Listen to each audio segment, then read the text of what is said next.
Un paysage champêtre à l'ambiance si singulière. Entre mélancolie et spiritualité, le domaine de la solitude est un lieu à part parmi les paysages qu'offrent les vignobles des Graves du Nord.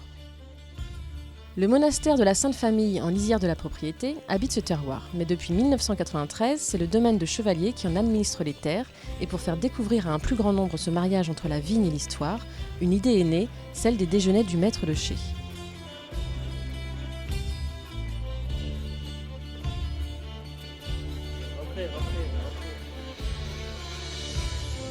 Tous les vendredis, ce joyau se transforme en table d'hôtes pour accueillir des convives curieux, gastronomes, tous habités par un sentiment de partage et de découverte. Ce midi, Olivier Bernard, le propriétaire des lieux, président de l'Union des grands crus classés de Bordeaux, reçoit en personne ses visiteurs. À Marseille, on peut arriver à 1, 2, 5, 10. Il y a une grande table qui peut contenir jusqu'à 18 personnes. Donc ça limite le nombre, mais tout le monde est autour d'une même table et tout le monde va partager le même repas autour d'une personne de la propriété qui va animer ce déjeuner. Finalement, c'est rare les propriétés qui sont ouvertes où vous pouvez aller déjeuner, vous prenez votre téléphone et vous pouvez dire « tiens, je vais déjeuner à la solitude ». C'est assez génial, quoi. C'est rare à Bordeaux. Un moment de convivialité rare. Ce jour-là, autour de la table, une dizaine de personnes se sont inscrites. Parmi elles, Marius Trésor et Yaroslav Pazil, le capitaine des Girondins de Bordeaux, venus déguster un menu à la gloire des produits régionaux. Terrine de foie gras mi-cuit, magret de canard, fromage de brebis et confiture de cerise noire, café gourmand, le tout accompagné des vins de la propriété. Chaque millésime faisant l'objet d'histoire, de conseils du chef de table. C'est un vin qui est encore aujourd'hui très présent, très fruité, très plaisir. Et ce vin, il a toujours été très plaisant. Moi, c'est la bouteille qu'on a envie d'ouvrir avec des copains, un peu comme le 2007 aujourd'hui. Ce sont des vins qu'il ne faudra peut-être pas attendre très longtemps, mais des vins de grand plaisir. C'est l'occasion de parler du vin, ça c'est sûr.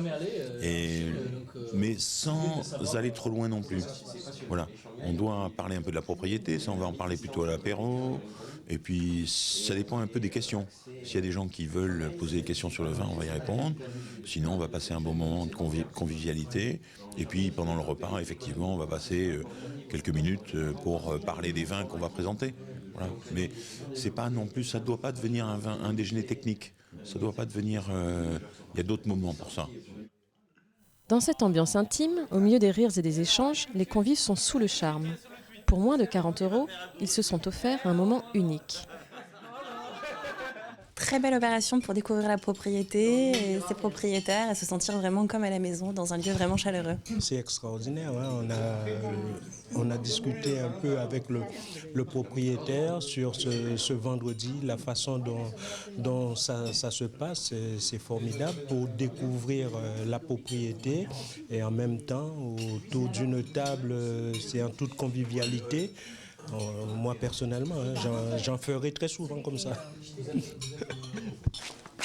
Bon, Marius. Merci beaucoup, ça fait plaisir. Le déjeuner aura duré plus de 2 heures. Il est temps pour Olivier Bernard de prendre congé. Et on gardera un bon souvenir de ce moment. Pas de problème. Frédéric. À très bientôt. Pour la promenade digestive, direction le chai, où une visite est organisée par le responsable d'exploitation. Donc une fois que c'est ramassé, on va le presser, le jus vient dans les barriques et la fermentation alcoolique se fait dans les barriques. Une fois que la fermentation alcoolique est finie, on va les bâtonner. Moi je suis déjà venu il y a 2 ans avec Fernando, donc oui, c'est toujours un plaisir de revenir et puis il y a un accueil chaleureux, des gens qu'on connaît déjà, donc c'est super agréable. Au domaine de la solitude, les déjeuners du maître de chai perpétuent à leur manière l'histoire. Ici, les pèlerins sont les bienvenus afin de partager un temps, une communauté. Un peu à l'image des sœurs du monastère de la Sainte Famille, dont on dit qu'elles bénissent encore aujourd'hui chaque vendange.